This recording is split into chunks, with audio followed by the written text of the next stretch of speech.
Hello, everyone. My name is Mark Kageyama, and I am a stage 4 cancer patient with prostate, bone, and lung cancer. And I'd like to welcome everyone here to be your own hero.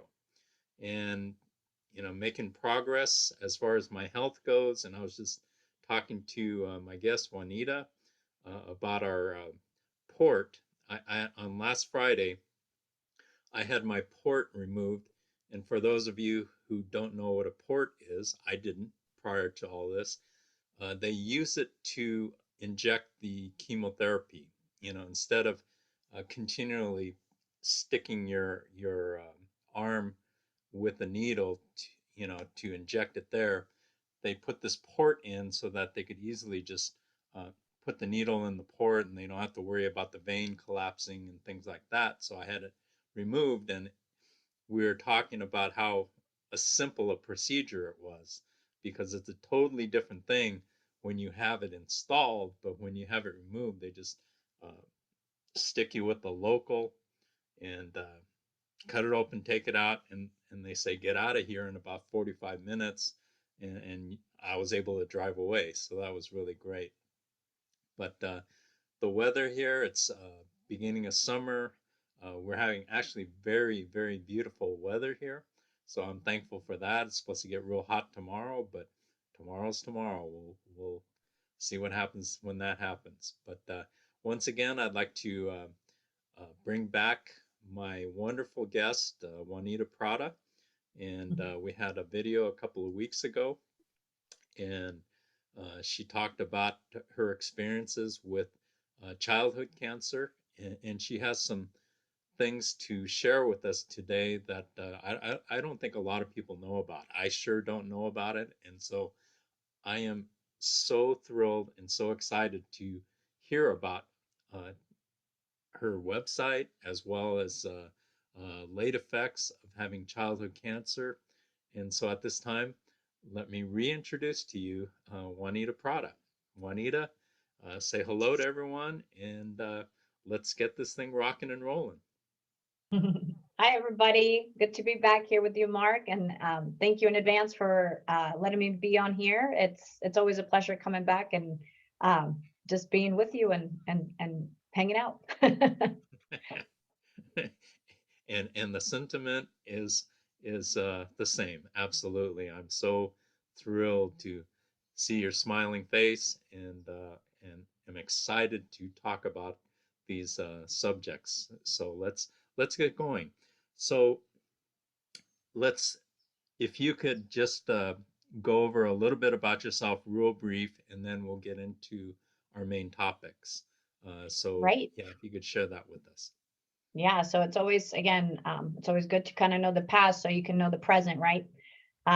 So just real quick, I am a two-time childhood cancer survivor. And I was diagnosed at the age of 10 and at the age of around 13, 14 years old, I relapsed. So I'd gone through cancer twice, childhood cancer, and yeah, I am now a happy motivational survivor who loves to just kind of raise awareness of childhood cancer and what we'll be, speaking about the what happens after survivorship. Fantastic, fantastic. So, we talked last time about, your experiences and what you remembered going through childhood cancer, and how difficult it was. And, it's difficult for adults, but I can't even imagine how difficult it is for someone who's 10 years old to go through cancer. It's just got to be so overwhelming, and so confusing, and so difficult. And so I applaud you for the person that you have become. It's just uh, such an honor to, um, talk to you and interview with you. So if you could start, talking about uh, the late effects of childhood cancer, and explain what that is, because I don't think many people know about that at all. And so you're going to be, the voice for that. So if you could explain to us what that exactly is. Yes, of course. So late effects. So as you mentioned, nobody really has much awareness of it. Late effects, start from, you get to survivorship of childhood cancer. And late effects, I would say, I could even say late effects could also happen to adults, but we're talking about, the younger you are, the more risk your health is as you get older, right? So if a child's diagnosed with childhood cancer at 2 years old, or, around 10, like it was my age, and then whatever procedure, whatever treatment, we're talking about treatments, we're talking about toxic stuff going into your brain, into your body, at a very, very, very young age. And most of our organs are not developed yet, right? Again, we're children. So as we get older, this can become an issue or a higher risk. Depending, every individual is different. I always like to mention that not everybody has long-term effects. So definition of long-term effects are late effects are problems that arise after one is done with treatment. These could come many months after you survive childhood cancer, or these could come, maybe like a year or two after, or later in life. So these are health issues because of the toxic treatments, because of the procedures that I just mentioned. For instance, examples of late effects are, being more aware of heart disease or heart issues, anything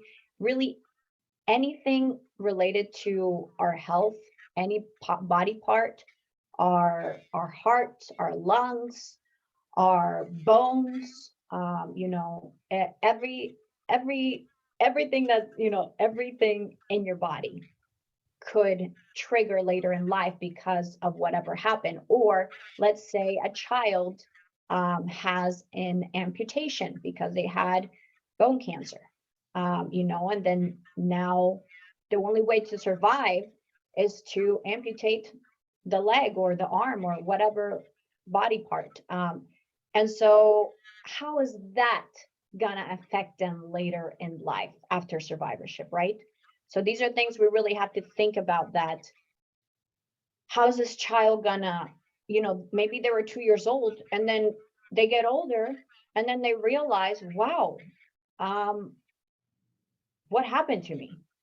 Why don't I have this body part? Or, and then they start getting older. And the more you get older, you start, going through different phases of like bullying, maybe, children are bullies in school, because you're already, not only do you already have cancer, but now you don't have an arm, and now how is this going to impact you later on when you get to high school or a work, you start working later in life, how is this going to impact you later on?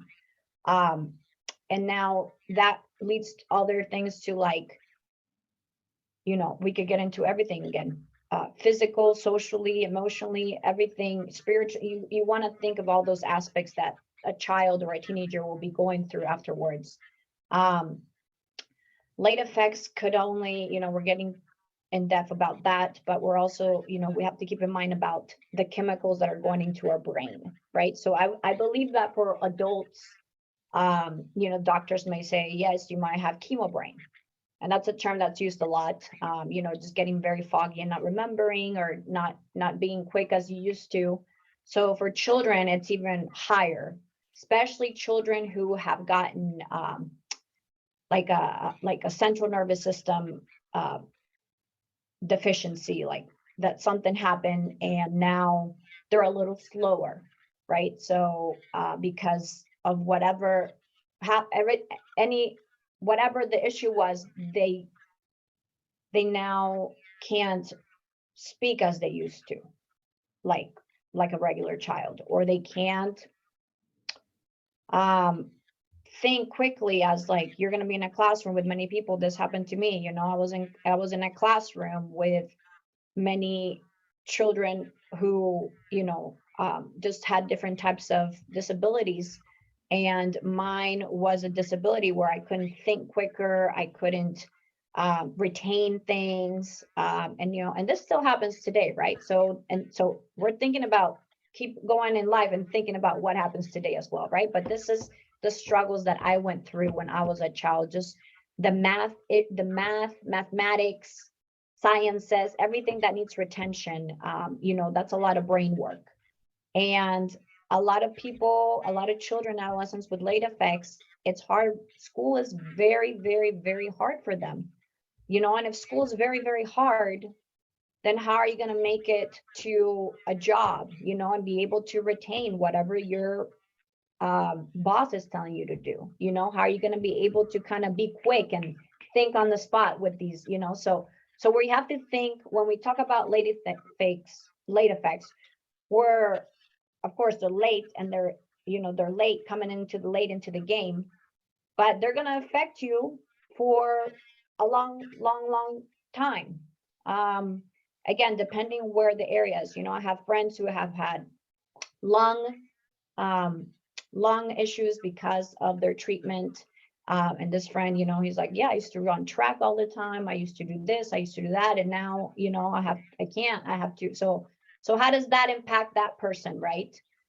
Later on, when they used to be awesome at this, and now, well, cancer did this to me, and now I can't, and now, like, years later, I'm still struggling with this. I have a friend who had a stroke, and she's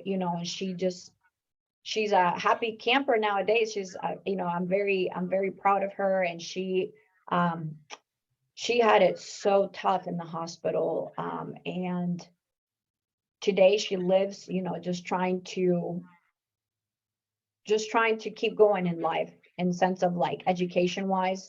I know she's been struggling lately a lot with just getting her GED, because that's cancer could be so impactful that could give you a stroke, depending on whatever the procedure or what the situation happened at the moment, that later on you grow up and now you have your face is like paralyzed, half of your face. So then you feel like, well, crap, now people are going to be looking at me now, people, and this will happen like throughout the life. So it's hard to always go back and explain yourself when this happened to you at such a young age, and then you grow up with this. You just grow up like you're just not normal, or you just don't feel like you fit in, right? So it's very important, I think, always for teachers to be very involved at school, and who have friendships, their friend group, their peer group, whatever it is, whatever relationships you are making in life with others.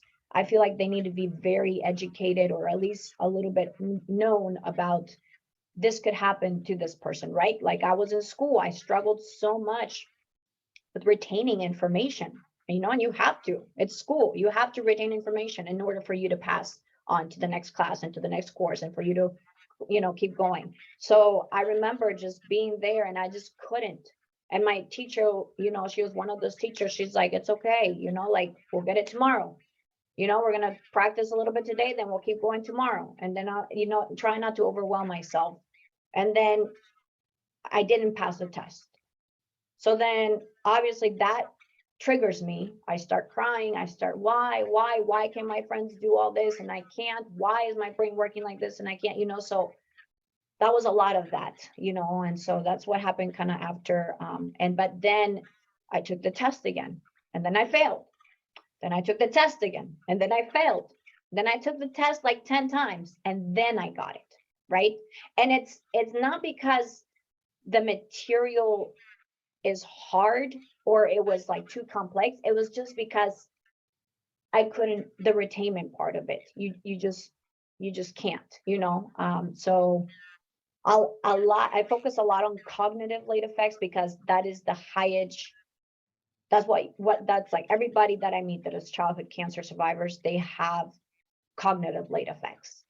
So that hits a lot of individuals who had childhood cancer.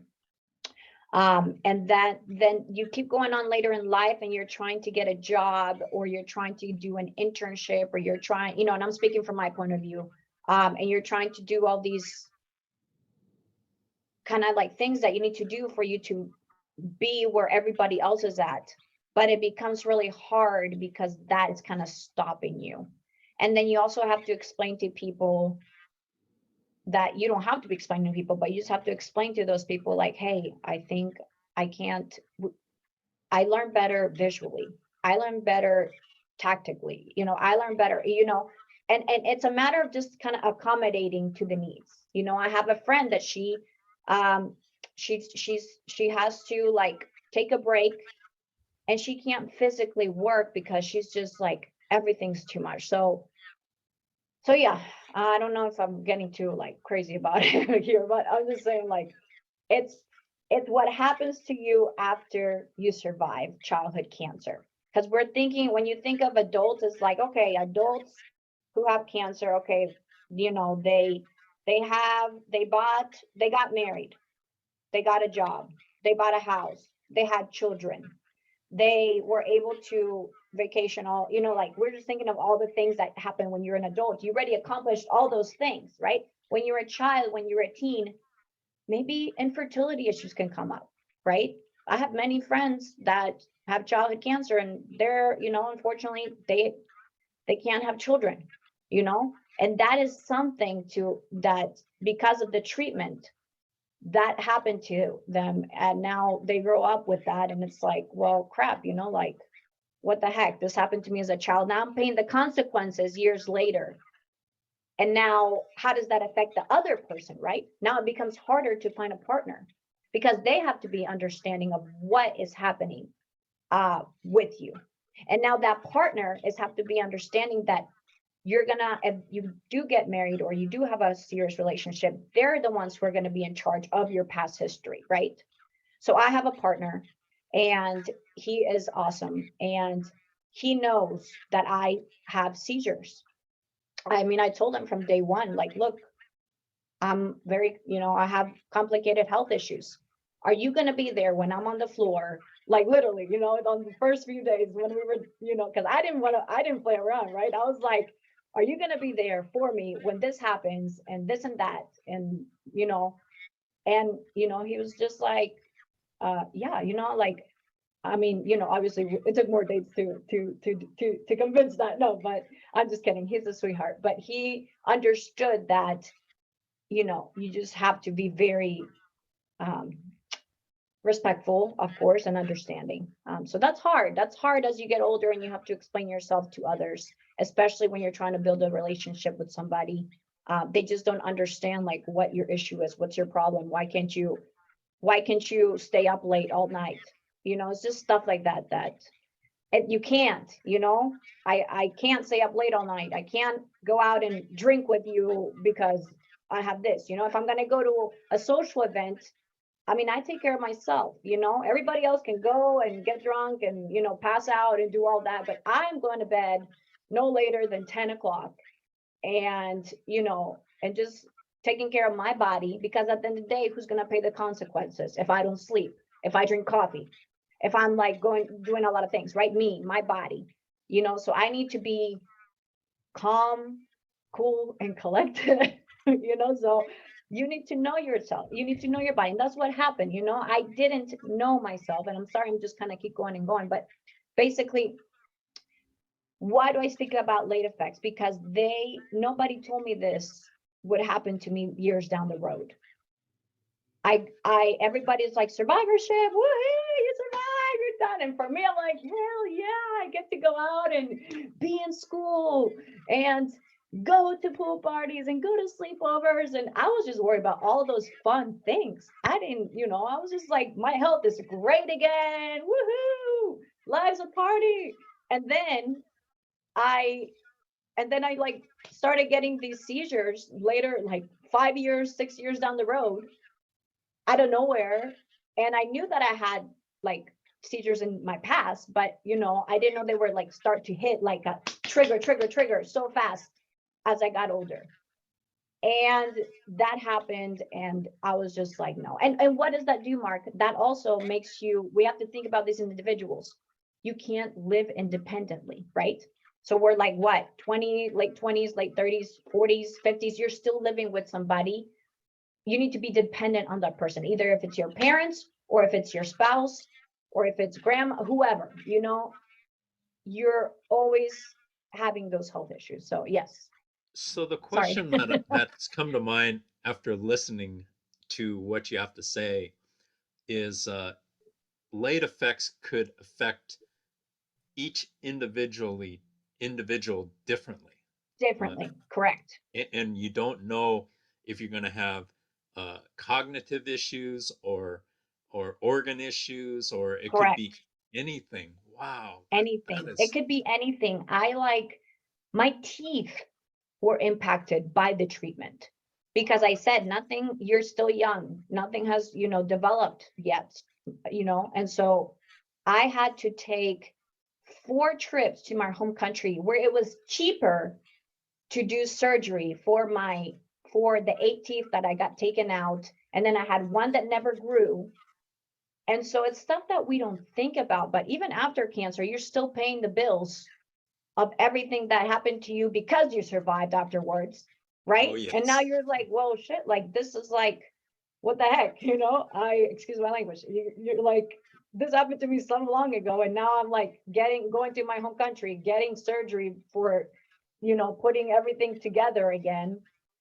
And that's a late effect, right? We don't think about that. Anything related to your mouth, your ears, your eyes. I had my second cancer was I had a tumor in my eye, Wow. and that from there on, the radiation, it triggered the everything, it messed up my vision. I couldn't see. That's how I knew that I had to go back to the doctor and get help. And that's when they re-diagnosed me with acute lymphoblastic leukemia again, because it was a relapse of it. So now, so how did that before? Juanita didn't wear contact lenses. Juanita didn't wear glasses. Now, Juanita wears contact lenses. Juanita wears glasses. Juanita needs to, have a bunch of I wear in mine, just, so it really, those are late effects, right? What happened after that you survived, and now, and sometimes a lot of the survivorship community always says, cancer's not over once you finish treatment, it's just, it is, but then it's not. You still have a long journey for it. And it's just about getting educated, and it's good to emphasize, Mark, like you mentioned, that not everybody has late effects. That's always good to mention. So thank you for giving us such great insight on late effects, and I had no idea at all that it even existed, and so thank you so much for sharing that with us. Um, Yeah. so moving on, you you don't sit there and feel sorry for yourself. You've created an incredible website, which I recommend everyone go see, called Behold, Be Gold. Can you please share with us how that started and what you're doing with it? Right. Thank you for um, introducing Behold Be Gold, because it is something that is what I do, right? Behold Be Gold started with the late effect of me. I finally graduated from college, and I was so proud of myself because of the late effects. I had a slower cognitive issues that I mentioned, and I went to community college, which was great. It was obviously it was cheap, but at the same time, it was because of my slower learning pace. Then I went to and that was a milestone when I graduated. That was just a huge milestone. And that from right there starts, no, from graduating high school starts Behold, Be Gold. Because as I mentioned and I emphasized, school was the hardest thing I've ever done. I did summer school every summer, and a lot of staying after school, a lot of teachers rooting for me. And when it came to that graduation, high school graduation day, it was like, wow, what a moment. After everything, all the hardness, all the summer schools, all the days where I felt like I just wanted to give up, all the days I cried, when I was younger, and I was just like, no, like I can't, there was another mind shift set, and it was like, yes, you could do it. And that day when I got that diploma in my high school, I was like, wow. Then I went to community college. Then during community college, I had to say to myself, Juanita, take it easy, like always. Focus on your baby steps. So I didn't go and take up like 8 courses or 6 like most people do, but I took my 3 from baby step to baby step, baby step. And then I got to my associate's degree graduation, which was awesome. Behold. Then I went to Virginia Tech, and then I got my bachelor's degree from Virginia Tech. And that was, oh my gosh, each time, I graduated was like a crying moment, because nobody ever thought, after my whole story, go watch part 1 of the video, that I would graduate, or that it's one of those things that you just, wow, it's unbelievable. And so then after that, I was like, in my mind, I'm like, I am going to do a field that I'm very passionate about, which is called child life. And it's basically like a teacher in the hospital who comes and explains to the children in age appropriate manner what is going to be happening, and the siblings and the parents. So I was like, I'm going to do this. So I needed like a practicum. So I went to Washington, D.C., which was also a big milestone, because I had to, be there. And wow, it was another milestone. I came back from that from that practicum, did amazing, loved it, learned. When I came back, I started just having, I think it was a lot of the stress that I had accumulated over the years, perhaps. And I started giving me seizure after seizure. I had like 4 or 5 seizures within a day for a good 2 to 3 months. Wow. And I couldn't do life. I couldn't do anything. I had to stop. It was one of those, what you call a gap year, I guess, for me, just focusing on my health. And that was really one of those things that I feel like when you do life too much, it like, and then I got hit with that. And then I went to many neurologists here, because because I was a child, the adult neurologist didn't understand my cognitive complications. That's another issue in the childhood world. When you grow up, you have adults now, and they don't know what happened to you as a child. So it was very complicated. Then I started to have those seizures. I went to the doctor. They said, Juanita, we're going to admit you. Once they admitted me, then they said, Juanita, you have epilepsy, and it looks like these are your signs, these are your symptoms. So we come to the conclusion, and that's that. And then this means you can't drink coffee. This means you can't go to sleep late. This means you have to take a nap. This means that you have to take over so many pills. This means that you have to do all this, and you can't drive. Oh my gosh. And as soon as they got to the driving part is where it hit me really hard. It's like, I can deal without coffee. I can deal with, I can sleep more, whatever. I was just like, but then they said no driving. And for me, again, that was like, oh my gosh, I just got all my independency taken away, right? And what we have to also think about is, how does this not just affect me, but how it will affect others around me, right? So that's why I say it's important to know that when you have late effects as a childhood cancer survivor, now there are many parents that I know, personally know, that they now are still taking care of their children that are now young adults because of these late effects. So then I was just thinking of all that. And so then after I left the hospital, and sorry, going back to that. So you have to think about the people who will be taking care of you, right? Because you're weak again. So I had a mentality that, crap, I'm a child again. I feel like I'm in the hospital again. This is not fair. Like, why at this moment of my life when I'm kind of keeping going with my career goals? It stopped me. It blocked me. I felt destroyed. I was crying. I was crying. I didn't feel well. Like for a few weeks, I was just very, very down, very down. I'm a very energetic, happy person, and I was just an opposite Juanita. And then, I kept complaining. I kept complaining, and that's not me. If you know me, that's not me. I don't complain. So I was in a bad spot. And then I was at home, and to get to your question, sorry, I had to get that little background story, but I was at home and I was looking at my boyfriend and I was complaining to him and I was saying like, how am I going to be able to accomplish this goal and this goal? And how am I going to do this if this is happening? And then I was just crying and I was crying and I was really just, and when I say crying, I mean very like hysterically, just really feeling down.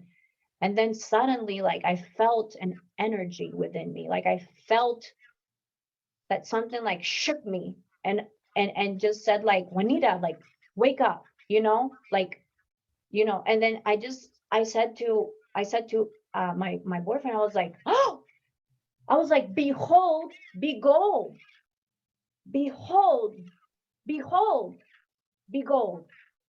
Oh my gosh, Mark, that was, I can't even, it makes, when I think about it, it makes me want to like tear up a little bit, but it was one of those moments that I did feel like the Holy Spirit within me and just say like, stay calm and watch out because God is using you in such a big way, like this did not just happen because, right? This is for something. So in my mind, it's like I started just thinking like, behold, behold, behold, behold, behold, behold, and behold, because God, there's always, you read scripture and it's always there in the Bible, like, behold, something's coming, come down, like, we'll take the pain away, something big's happening. Anyway, so that, and gold is the childhood cancer awareness ribbon. So I mashed those up together. And then in my mind, I sat down quickly and I got on my laptop and I was like, behold, behold is to perceive an unstoppable force of positivity, ambition, and resiliency that arises within you while undergoing the late effects, barriers, and challenges that happen during that come with surviving childhood cancer. So those are just words that came into my mind. Like sometimes I have to research and do all this stuff to find like a good like inspirational quote or whatever, but this was mine. This was my signature inspirational quote. This was my thing. It came from it didn't just come, so I was just like, wow, all right, that is I call it a movement. That is your thing, that when you go and explain it to people, that's what it's going to be. Behold, behold is to perceive an unstoppable, right? Because nobody's stopping us, force of positivity, ambition, and resiliency that arises within you while undergoing the late effects and challenges that come with surviving childhood cancer.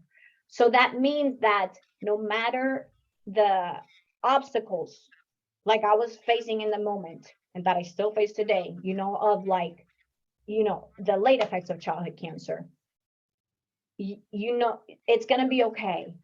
It's going to be okay. And you're going to watch out because this girl's not stopping. Just because somebody told me I couldn't do this or I couldn't do that, I'm not going to stop from doing what I need to do. Right. So it's kind of like a mind shift of seeing it in a different perspective and being more positive about it. Yet we are raising awareness about it. Because as soon as that happened, I started getting online and I started doing my research because I was like, am I the only one going through all these like weird like things? And no, I started hashtagging people and on Instagram, on Facebook, and I started seeing stories about others who have late effects of childhood cancer and how they are really worse off than me today, or how they are doing amazing, amazing things. Many people don't like to talk about the issue because it's embarrassing. Sometimes cancer as children, we just want to leave it in the past and move on, which is totally okay. I have many friends who do that. Many individuals, I've met many individuals who do that, and it's okay.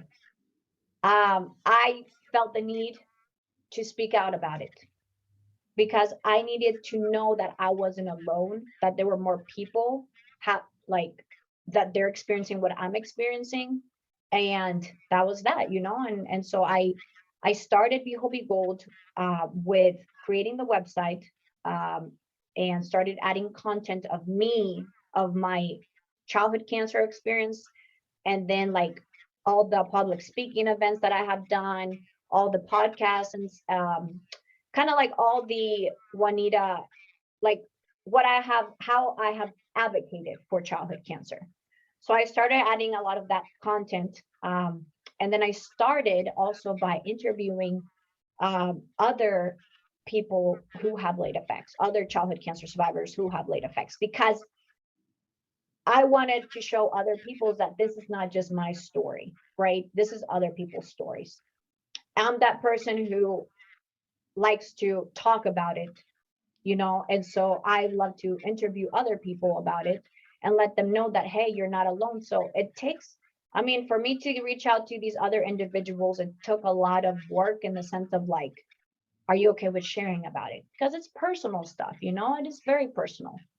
It's stuff that we don't even would share with our best friends. There was a period that I didn't even share with my best friends, I think they found out more about it once I started putting it on social media. To tell you the truth, I don't to my friends. I don't, it's uncomfortable, And now, since this is what I do, like, and speak about it, I feel comfortable talking to them about it. And I advocate for myself. I went to a couple bachelorette parties the past year or so, and then I had to they're like, everybody's going out and doing this and doing that, and just like, I know that something can happen. I'm just very delicate with the situation, the type of anything, even if it's like with friends, with family. I know how to basically take care of myself. So that's kind of where it was born, Be Whole Be Gold, the idea. And so I got the website, and then I made the Instagram, then I made a Facebook, and I started just sharing with the community, going to legislators, letting them know that survivorship does not mean that it's over, because childhood cancer gets very little funding compared to adults, very little. And it's important for them to know that the treatment that they're using on kids is the treatment that's used on adults, which is very intense. And because of that treatment, it's important to know that basically it's killing us more. It's killing children, Unfortunately, it's killing children of the toxic that it is, and giving future survivors really bad health outcomes in the future. So I go and speak to them about this situation, that we need more research, we need more funding, we need healthier treatments, so that people could have a better quality of life when they survive. And I got really passionate about it. And once I started going to, speaking to people in Congress, I started getting very passionate about it, and just kept it going. Like, Juanita, you're meant to go out and speak about this issue, this topic that, like yourself, you said, people are not much aware about. So thankfully, I speak Spanish and English, and my message gets across in a lot of ways to many people, to diverse populations. But yeah, that's kind of where Be Whole Be Gold arose, and how I put my heart into it. And really what I do is just get on social media, speak about it. If there's a event like Relay for Life, I just went 1-to-1 this past weekend. I went to one and I spoke about it. anywhere, anytime, I'm open to speaking about it. Thank you so much, Juanita. And thank you for sharing about a topic that, I didn't know, most people don't know. But here's what I gathered in listening to your story. Uh, when we get cancer, we have to accept a new the new person that we are.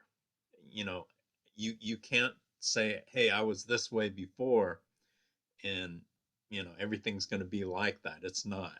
Um, we all go through different uh, things, but the thing that really resonated with me with your story is just your persistence and your willingness to accept your situation and fight Mhm, through it. I love that. Absolutely love that. And mhm. congratulations on graduating from high school and junior college and major college. Was it Virginia Tech? Was it? It was Virginia Tech, Okay, yes. Virginia Tech. So congratulations. That's a huge, huge accomplishment, and we thank you so much for being an advocate for uh, childhood cancer and late effects and cancer in general. So thank you so much. And we're going to do this again sometime soon down the road because I love having you and I love listening to you. I love your enthusiasm, and Mhm. so thank Thank you so much for sharing all of what you shared with us today. Any final thoughts, Juanita? Final thoughts, I think, just be more kind to the person that either, kind to other individuals who just don't know what their circumstances are, right? I go into a lot of places every day, and even, just to do the math calculations on when I'm grocery shopping or something, it takes me a little bit to do anything, or when I'm giving change into my hand, when I'm reading a clock, it's little stuff that like that you just never know what another individual is going through with late effects, right? And the thing about late effects, it could be physical or psychosocial. So this can affect all of our emotions, and physically as well. So those are ones that are not really seen. And sometimes people think that, oh, Juanita, well, you look fine. You're speaking, you're passionate, you're out there, you're getting it. You're like, oh yeah, I'm doing all that. But at the same time, keep in mind that I work at different pace than you. I do things differently, and I have my own work mode. Like, I have my own strategies. I have my own coping plan. I have everything for me to function like another regular person would. So I think just keeping those things in mind, because sometimes, late effects can be, as we say, invisible. You don't see them, but they're there, and we just need to be kind and respectful to other individuals that have them. Beautiful. Absolutely beautiful. Thank you so much. And just an incredible smile that you have. We appreciate that so much. Thank you. And at this time, I'd like to just thank everyone for joining us here at To Be Your Own Hero. Uh, appreciate your health.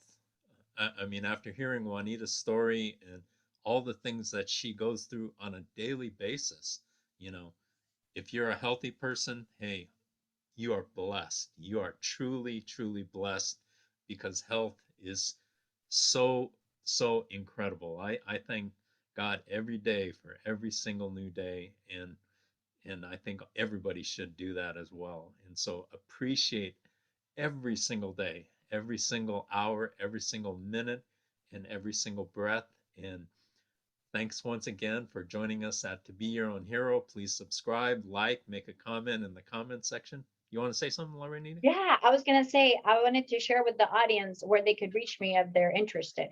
Go for it. So they can reach me at beholdbegold .org, and that's my website. And then if they want to reach out to me, they can email me at beholdbegold@gmail.com. And I'm on Facebook, I'm on Instagram, I'm on Twitter.